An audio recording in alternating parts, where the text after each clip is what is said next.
ವೀಕ್ಷಕರೇ, 2 ತಿಂಗಳ ಹಿಂದೆಯಷ್ಟೇ ನಟ ದರ್ಶನ್ ತನ್ನ ಅಳಿಯ ಚಂದನ್ ಕುಮಾರ್ ಅವರ ಬಗ್ಗೆ ಆ ಒಂದು ಸ್ಟೇಟ್ಮೆಂಟ್ ಅನ್ನು ಕೊಟ್ಟಿದ್ದು ಅದು ಡಿ ಬಾಸ್ ಫ್ಯಾನ್ಸ್ ವಲಯದಲ್ಲಿ ಸಾಕಷ್ಟು ಚರ್ಚೆಗೆ ಕಾರಣವಾಗಿತ್ತು.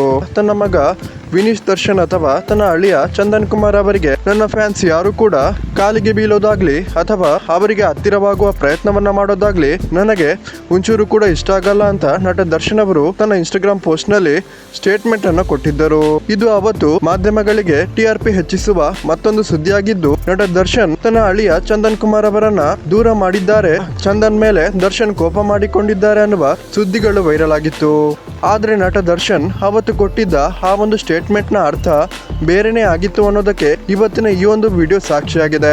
ಹೌದು ವೀಕ್ಷಕರೇ, ನಟ ದರ್ಶನ್ ಅವರು ತನ್ನ ಅಳಿಯ ಚಂದನ್ ಕುಮಾರ್ ಅವರ ಜೊತೆಗೆ ಇವತ್ತು ಕಾಣಿಸಿಕೊಂಡಿದ್ದು ಆ ಒಂದು ವಿಡಿಯೋ ಸಾಮಾಜಿಕ ತಾಣಗಳಲ್ಲಿ ವೈರಲ್ ಆಗ್ತಿದ್ದು ಸುಳ್ಳು ಸುದ್ದಿ ಹಬ್ಬಿಸುವ ಮಾಧ್ಯಮಗಳಿಗೆ ಚಪ್ಪಲಿ ಏಟು ಕೊಟ್ಟಂತಾಗಿದೆ ಅಂತಾನೆ ಹೇಳ್ಬೋದು.